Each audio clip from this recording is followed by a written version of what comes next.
salaamaaleykum auditeur ak auditrice safoo seen rajo Mbour FM TV 96.5 Fatou Ndoye moo ñëw di leen présenter seen émission parole aux enfants bu ñu ko déggee muy émission bi nga xam ne ñu ngi ko jagleel tout tànk yi ndax xale mooy doon mag ëllëg kon war nañ leen a tàggat def ci ñoom lu mucc ay ba ëllëg ñu nekk ay nit yu nite loolu moo waral tey am na benn préscolaire bu ma ñëw seet si fii waaye balaa may jàll rek di wax turu préscolaire bi damay nuyu la directrice de la rajo Mbour FM soxna Issa Dior Sall di ko ñaanal gudd fan ak wér di ko ñaanal képp ku nekk rek ci rajo Mbour FM waaye auditeur Mbour FM yëpp ñu ngi leen koy ñaanal jàmm ci la lépp xaj yàlla nañ ko yàlla defal képp ku nekk rek sur la petite enfance rek maa ngi lay nuyu mu ngi noonu tey nag ñu ngi ñëw seet si rek tata Thérèse ak waa école am muy yeewu yeete fii ci Poulailler tata Thérèse nag kenn dootu ko présenté ñëpp xam nañ ko macha allah muy ji une battante une femme dynamique mu ngi noonu koo xam ne fuñ ne tata Thérèse référence la kon nag tungu ne du teew ñuy nataal damay bàyyi rek balaa ñu jàll la directrice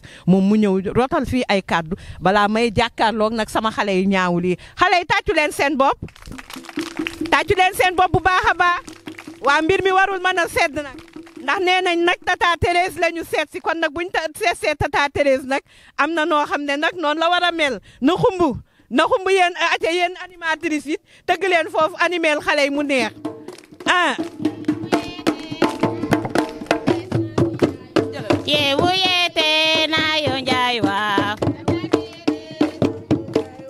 yeewu yeete na yo njaay waa Thérèse na yo njaay waa ay waay njaay yoo tew waaw ay waay tew waaw bravo di gërëm sama soxna bii ku baax kii nga xamante ne yow préscolaire fu mu dem rek bokk na ci leader yi nga xamante ne ñoo ko fa yeggal au niveau de Mbour parce que chaque jour mu ngi tugg ci école yi di yóbbu seen baatu waa préscolaire partout dans le monde vraiment madame on te dit vraiment un grand merci. école bi nag mu ngi nii avec ces trois classes moo fi nekk peut-être moyenne grande avec des effectifs très élevés parce que la demande est très forte ak ay éducateurs yi 9 dans chaque classe il y a 2 éducatrices donc loolu mooy kii bi effectif école bi di wax ne école bi aussi a été construite par une association ca kanam ku ñëw ci école bi xam nga ne école bi moom c'est bien fait dara manqué wuñu matériel bi doy na vraiment on remercie tout le monde on remercie di remercier aussi sama éducatrice yu jomma ñaaw yi vraiment di liggéey rek te yàlla tax ngir xale yi parce que xale yi kese lañu moom sa suñu parents d'élèves yi yaakamte nañu ñëw jël récupérer seen doom yi parce que boobu ba tey gisuñu leen waaye école bi dafa nekk école boo xam ne ñëpp a ko bëgg boo foo ne yeewu yeete rek képp ku yor xale rek indi na ko foofu vraiment madame ma di la gërëm di la sant wax bi du bari di gërëm sama éducatrice yi bu baax a baax merci beaucoup kay parents yi ñuy sant parents yi aussi seen disponibilité ñoom ñi am yaakaar ba indi fi seen i doom yàlla bu seen yaakaar tas ndax buñ fi amul woon yaakaar tam xëy na école yi bari nañ waaye yaakaar boobu daal yàlla bu ko yaakaar tas ndax jàngalekat yi di ma koy wax toujours rek ay jàmbaar ngeen liñ naan l'enseignant toujours ma taay si di ko wax l'enseignant enseigne avec son esprit mais avec son cœur parce que looy def rek te sa xol àndu ci rek te yor xale xam nañ ne yombul mu ngi noonu léegi nag ma jàkkaarloog sama xale yi ñaawul yi ma bàyyi leen ñu nuyoo nag ku ci nekk nuyoo daal di ma wax nu mu tudd bonjour noo tudd yow comment t'appelles-tu? Je m'appelle Jeanne Badiane. Très bien Jeanne Badiane très bien toi comment t'appelles-tu? Gasula. Ah d'accord Mbaye Ba. ñëwal yow kay non bi yow noo tudd? Je m'appelle Mathematia. Très bien. Viens ici, toi. Comment t'appelles-tu? Je m'appelle Marie-Joël. Hein? Marie-Joël. Marie-Joël. Très bien. Tàccu leen ma xale yi. Voilà. Léegi nag yow nga ne noo tudd fàttali ma tudd bi. Léegi yéen da ngeen may wayal benn way yéen ñëpp ba pare nag ngeen defal ma récitation. Ah d'accord ngeen ci tàccu leen seen bopp ma gis. Ban way voilà ban way ngeen may wayal. Ban way ngeen wayal tata Fatou waaw boobu ngeen may wayal 1 2 3 xale yaa ngi jàng acca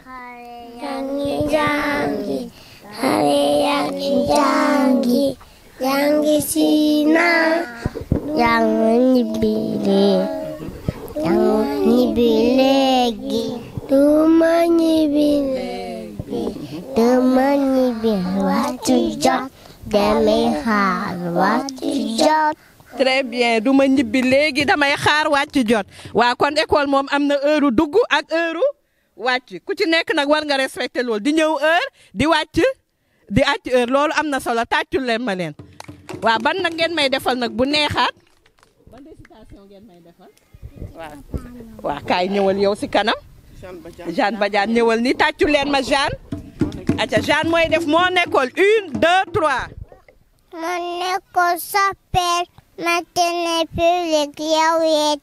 Elle est grande, elle est jolie, elle est tellement, je l'aime beaucoup. Très bien, je l'aime beaucoup. Tàccu leen ko bu baax a baax. Très bien, Jeanne. Aca yow nag loo may def kaay ñëwal.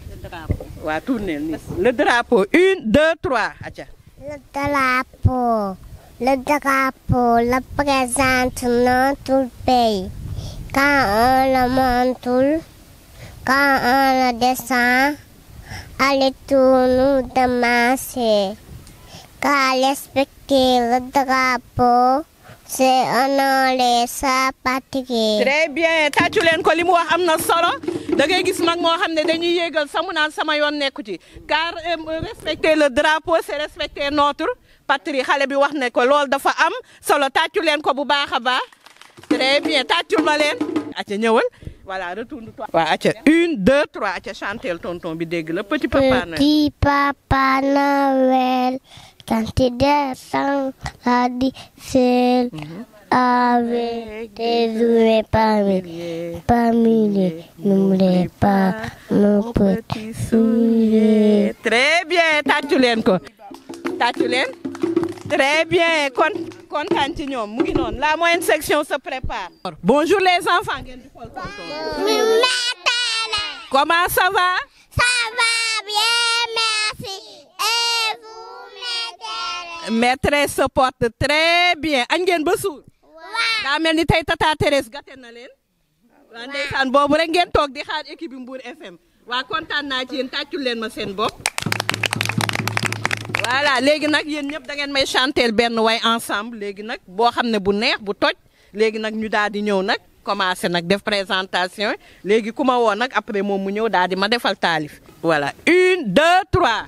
Il faut toujours être propre, car la propreté est la mode de tous les jours. Propre, c'est mon corps, à la maison et partout, comme aux toilettes. Je trouve propre et je laisse propre. Tout que tout soit propre pour toujours. Très bien propre pour toujours set lu am solo la xale yi li ñu wax gis ngeen dugg nañ éducation sanitaire wax set njariñu set kon set am na solo léegi nag vous allez vous présenter comment t'appelles-tu? Je m'appelle Marie-Hélène. Marie-Hélène, toi comment t'appelles-tu? Je m'appelle Angélique. Et toi? Je m'appelle Ndeye. Et toi comment t'appelles-tu? Je m'appelle Aïssatou Dione. Toi comment t'appelles-tu? ñëw leen ni ñeneen ni voilà taxawal ni comment t'appelles-tu? Je m'appelle Awa Sow. Awa Sow Poulo. Et toi comment t'appelles-tu? Je m'appelle Moustapha. Moustapha comment? Non sant? Moustapha Dione. Moustapha Dione. Très bien. Toi comment t'appelles-tu? Je m'appelle Christophe André Brancy. Très bien. Seen école nu mu tudd kan moo ma koy wax comment s'appelle votre école? Kan moo ma koy waxal école bi nu mu tudd? ah. yeewu yeete. tàccu leen si leen bopp bu baax. voilà très bien seen école yeewu yeete la tudd yéen ngeen di def la. vous faites quelle section? Moyenne. La Moyenne. La moyenne section. Très bien seen tata comment elle s'appelle? La maîtresse comment elle s'appelle? tata bi leen di jàngal nu mu tudd?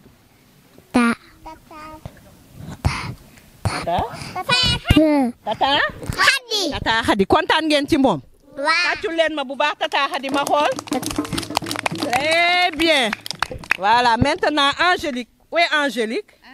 waaw yaay def taalif. Très bien taxawal ni. acca 1 2 3. allez chante.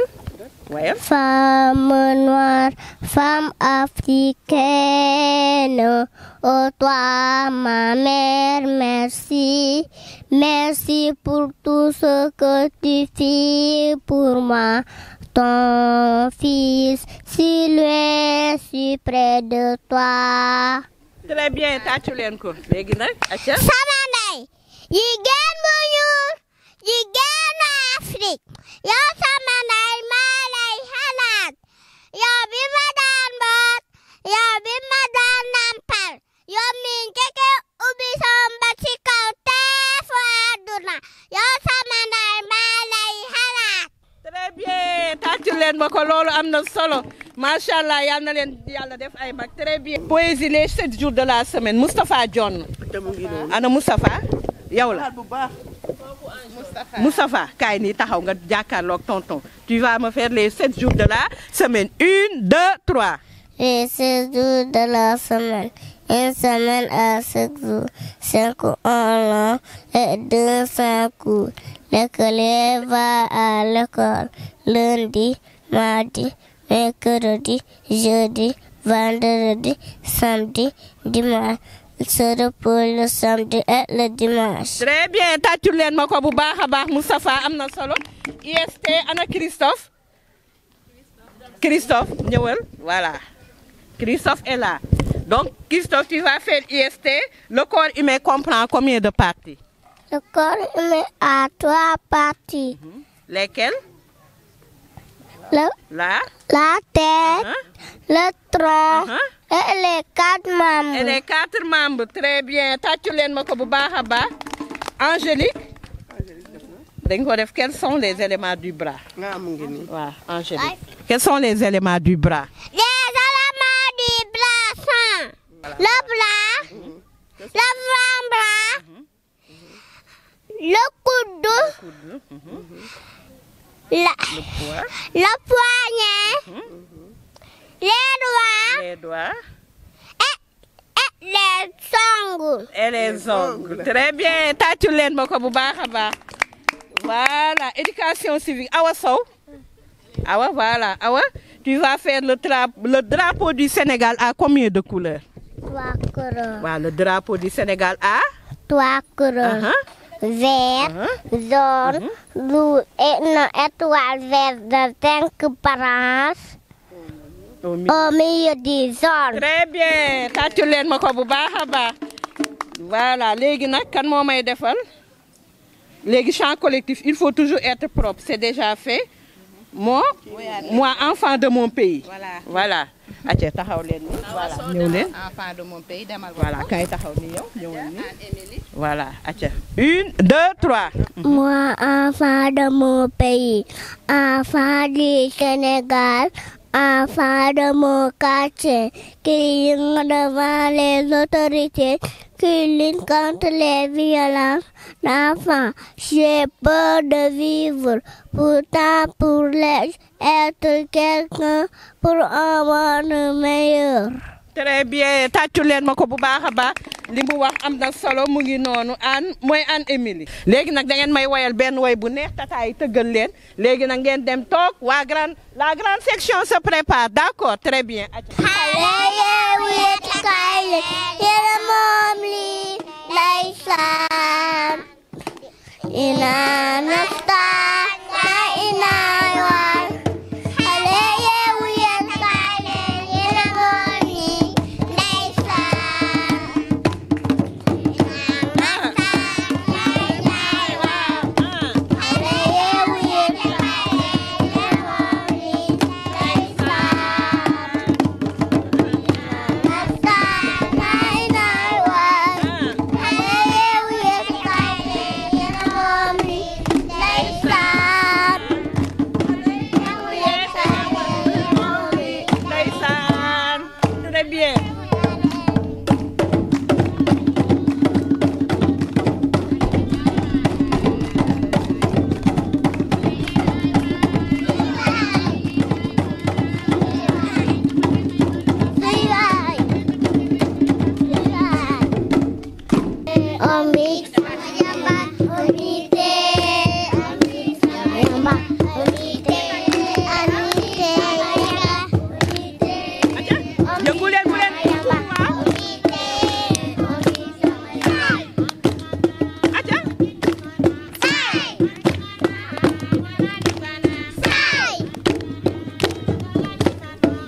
kontaan ci ñoom.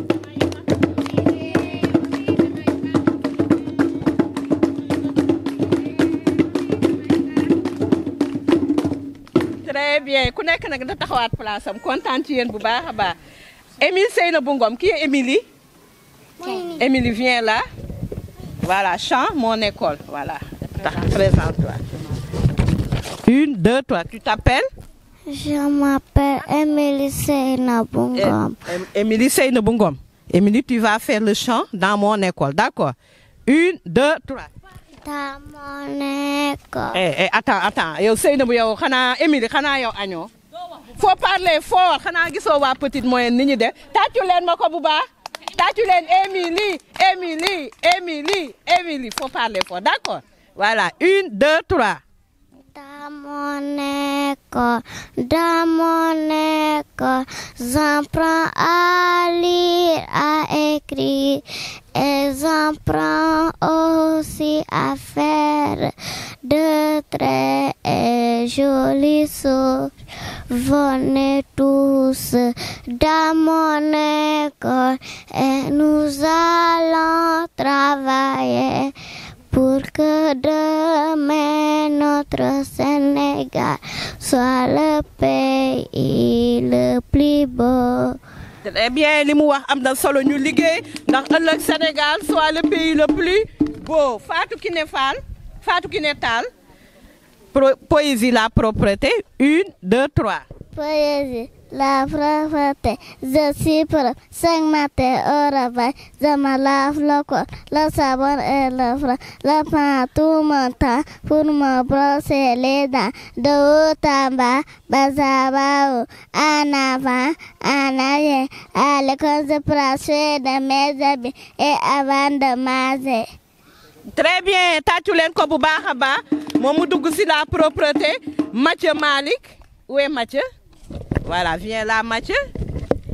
Voilà il faut parler fort dégg ngeen di wax bu baax. Poésie les mois de l'année 1 2 3. Poésie les mois de l'année. Dans Jules Annette il y a 12 mois. Les 12 mois de l'année sont janvier, février, mars, avril, mai, juin, juillet, août, septembre, octobre, novembre, décembre. Très bien tàccu leen ma ko bu baax a baax Mathieu. Très bien ca demal taxaw ne très bien. Leïla Cissé. Voilà Leïla. Très bien tàccu leen ma ko applaudissez Leïla. Chant voilà cher. 1 2 3. Chère maman, c'est pourquoi que je chante, c'est pourquoi ce que j'ai aujourd'hui. Toi qui es si douce et souriante, toi qui es ma petite maman chérie. Très bien. C'est maman pour la fête demain. Très bien. Je t'ai apporté ce bouquet de fleurs. Très bien elle a apporté un bouquet de fleurs pour ça maman. Très bien pour la fête des mères tàccu leen ko bu baax a baax ndax yaay moom kenn amul payam wax dëgg yàlla kontaan ci moom. Léopold Sine. Qu'est-ce qu'il faut faire avant de manger Léopold? Avant de manger on doit laver les mains avec de l'eau et du savon. Très bien tàccu leen ma ko. Voilà Nora Henriette. Qu'est-ce qu'il faut faire pour être propre? Il faut se laver le corps, se laver les dents, porter des chaussures, porter des habits propres, se brosser les dents. Très bien tàccu leen ma ko. Voilà donc mu wax am na solo nit dafa war a bëgg boppam di toppatoo yaramam ndax loolu mooy indi wërgu yaram la propreté. Sébastien Moïse Bassène où est Sébastien? Voilà viens là Sébastien. Qu'est-ce qu'il faut faire pour rendre la cour de l'école propre? On doit pas jeter les papiers dans la cour de l'école. Très bien. Donc, il faut ramasser les papiers et les mettre Dans la poubelle. très bien dans les poubelles. Tàccu leen ma ko bu baax. Très bien. Sébastien, loolu am na solo. Assoumana Sané.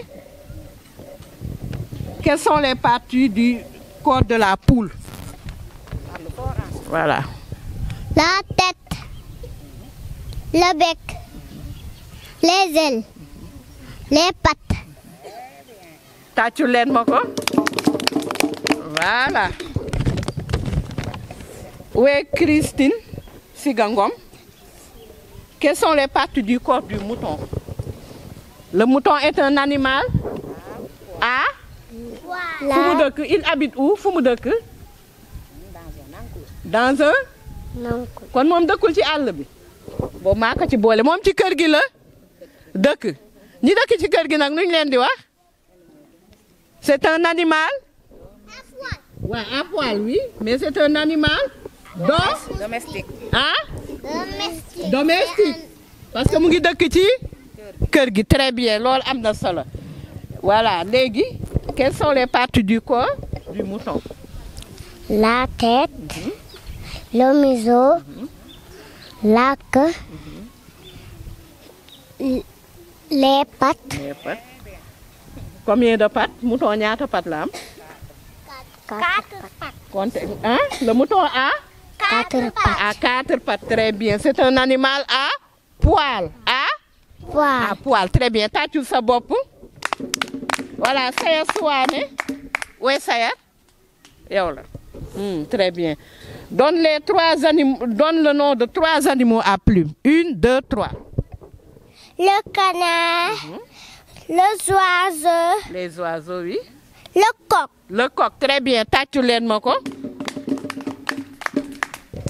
Donc, Jacques Dominique Ndiaye. Voilà. Toi aussi, tu me donnes le nom de 3 animaux à poil. Elle a donné à plume. Toi, tu donnes à poil. Voilà, tu me donnes 3. Poésie. Non, animaux à poil. Tu me donnes 3 animaux à poil. Le cheval, Là, devant. le poil, le chien, Le chien, le cheval, le cheval, le chat. le chat. Très bien. Tàccu leen ma ko. Joséphine Dibor. Oui, Joséphine. Voilà. Ok, le drapeau du Sénégal a combien de couleurs? À 3 couleurs. Vert, jaune, rouge et une étoile verte au milieu du jaune. Au milieu du Jaune. jaune. Très bien. Applaudissez Joséphine. Voilà. Angélique Dioumassa. Angélique, viens là. Voilà. Qu'est-ce qu'il faut faire quand on monte ou on descend le drapeau? Am na ku ko fi waxoon sànq, xaw ma moyenne la woon, xaw ma petite. Atia, vas-y. Parle fort. bu ñuy yéegal ak di wàcc drapeau bi. Lan la ñu war a def en tant que bon citoyen? Debout, être debout et immobile. Et immobile. Kon daal waruñu fi nekk di football di daw di dàqante. Loolu lañ war a def bu ñuy monter drapeau bi. Est-ce que dañoo war a daw di football lu nekk ñu dugg si? Lan lañ war a def? Taxaw correctement. Très bien, taxaw. Correctement. Très bien. Wax leen ko seen yaay bu ñu rombee marché wala di dem romb préfecture ñuy yéegal wala ñuy wàcce drapeau bi lan lañ war a def? Est-ce que yaay dañoo war a wax ne dañoo yàkkamti dañuy dem marché? Dañoo war a taxaw ba ñu yéegal ko ba pare wala ba ñu wàcce ko. Très bien. Tàccul ma sa bopp. Kontaan ci ñoom. Très bien. Angélique Diouma Sarr kontaan naa ci yow bu. Tàccul leen ma Tening. Tàccul leen ma ko waay. Tening dëgg elle est sage. Yow ta Tening yaru nga macha allah léegi tuuti nga jàkkaarloog tonton bi. Tu vas faire la politesse. 1, 2, 3.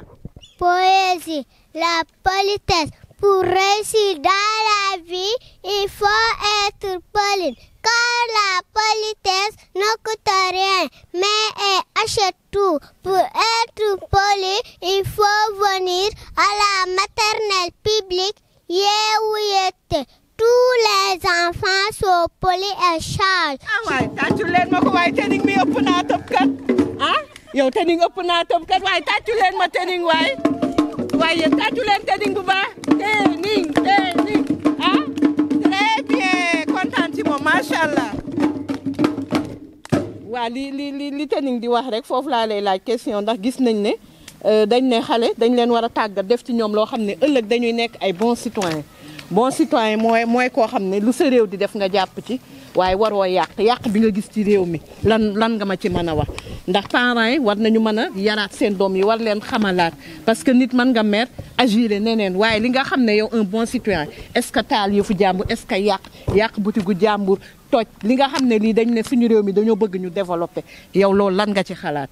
asalaamaaleykum waa Mbour FM. Mbour FM waaw ñu ngi leen di nuyu di leen gërëm di leen sant ci seen teewaay fii si suñu école Yeewu Yeete di ci am contentement bu rëy waaw question bi nga posé moom dama ciy sawar a tontu ndax jamono yi ñu nekk nii Sénégal moom dafa xaw a doy waar waaw ndax yàq taal loolu bokkul ci civisme bokkul ci bon citoyen moo tax parents yi xale yi bu ñu nekkee à bas âge à partir de 3 ans ñu commencé di leen indi école pour ñu tàggat leen ñu doon ay citoyens yu baax ay citoyens yu modèle noonu léegi ci activités yi dañuy jàng éducation civique et morale génnee ci le bon comportement ce qu'il faut faire les bonnes attitudes waaw jàng ci suñu valeurs yi itam solidarité tolérance respect bu ko defee xale yi di ko màggaale bu ko defee buñ màggee du ñu jël alalu jàmbur du ñu yàq alalu jàmbur respecté mag ñi fonk seen bopp xam ne ñoo war a liggéey Sénégal ndax ñooy avenir u ëllëg waaw di ñaaxaat parents yi daal ñu gën a jàpp si éducation bi du ci école rek bu xale yi wàccee itam ñoom ñu jàpp ci kër ga bu ko defee Sénégal jëm kanam macha allah Sénégal développé wu. incha allah loolu la kon tàggat xale yi bi ñu amee 3 ans 6 ans. foofu day jaadu day am solo ndax buñ ne ay xale lañ rek xamuñu dara ndax xale loo jëmbatul ci moom mu ngi mel ni garab boo ko jëmbatee mu nekk lu ndaw ngay arrosé di jubbanti di def fumier di def tuteur di ko jubbanti ba mu aw yoon waaye doo ko bàyyi ba mu màgg nga doog a ne nag da ngay def ci moom les bonnes habitudes fii mu nekkee tout tànk nekk xale bu ndaw si nga koy jubbanti ndax bu ëllëgee li nga bëgg ci moom nga mën ko am ndax finalité te enseignement mooy ñu fexe ba xale bi nekk un bon citoyen moo ko xam ay droit am xam ay devoir am waaye koo xam ne kii bu ma meree du ma yàq li ma bëgg a wax mën naa ko exprimer saa ma yàq saa ma saaga saa ma wax naka sa dul noonu ndax li xale bi wax sànq dafa am solo mooy yar la politesse moo nekk à la base et au-dessus de tout yaru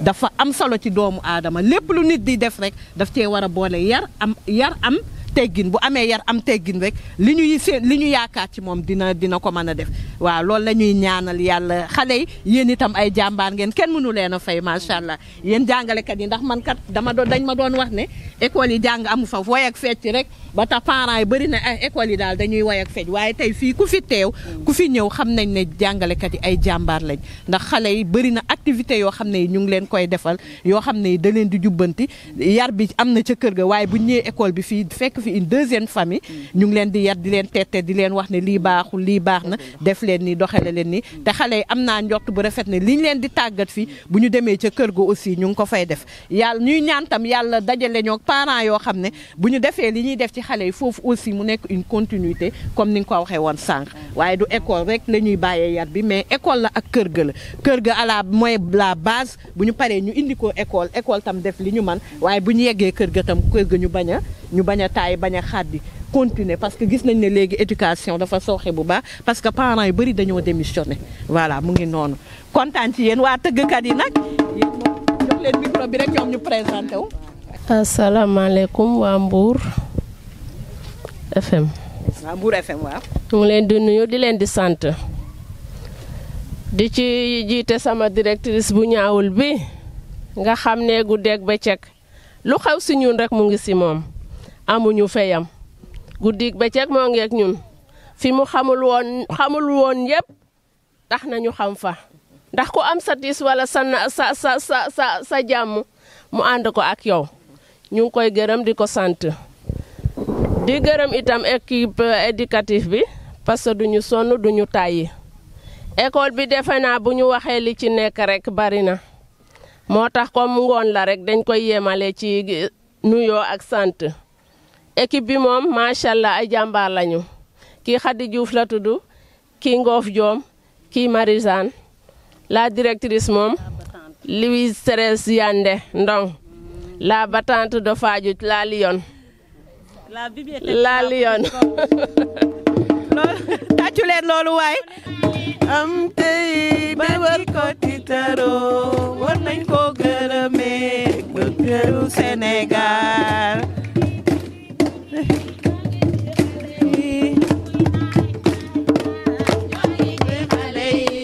war nañ ko gërëmee moo di taatu Sénégal fi xale am tey ba di ko tiitaroo war nañ ko gërëmee moo di docteuru Sénégal nu mu guddi guddi guddi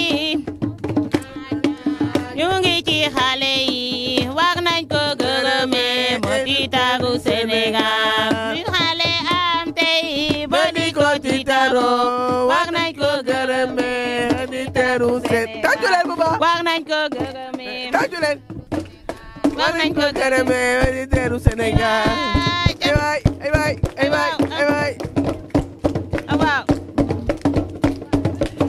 yeewu yeete nang yo njaay wa aca xale fecce leen yeewu yeete nang yo njaay wa hayo nayo yeewu yeete nang yo njaay wa iyo afela yeewu yeete nang yo njaay wa alangala alangala alangala alangala saki alangala saki alangala saki alangala saki alangala saki alangala alangala dagin taas waa lii rek lañ leen indiloon fii ci un peu yeewu yeete fii ci poulailler ak Tata Thérèse ak équipe pédagogique bi yëpp ñuy kontaan ci accueil bi di leen ñaanal jàmm lépp lu ñu bëgg ci école bi rek yal na leen yàlla defal lu raw seen njott ndax disponibilité bi ak lépp xam nañ ne émission bi tam petite enfance moo ko tax a jóg te saa yu ñu leen sollicité rek wax dëgg yàlla rek niñ ko bëggee noonu lañ koy defee kon nag dañ leen di sant di leen gërëm di wax ne lii dafa baax di fësal li nga xam ne école yi dañ koy def ndax nee naa leen jàngalekat yi ay jàmbaar lañ te boo ñëwee fi ñu nekk rek ngay xam ne ay jàmbaar lañ yal na leen yàlla lafal cet mission bi lépp li ngeen ci def ndax jaamu yàlla la yal na leen yàlla may lu raw seen jot kontaan ci ñëpp di ñaanal ñëpp jàmm waa di leen dig daje rek incha allah beneen yoon ci beneen numéro merci gërëm naa ñëpp sant ñëpp jaajëfal ñëpp nuy la directrice encore une fois de la rajo Mbour FM nuy jëy laa nii sama technicien bi moom itam di ko ñaanal jàmm yàlla na ko yàlla jox lu raw njottam yàlla jox ko ay réussite yu bari ndax fu ñu ko yëkkatee rek mu jóg moom itam ànd ak ñun kon jaajëfal nañ ko bu baax a baax sant nañ leen jërë ngeen jëf gërëm nañ leen bu baax a baax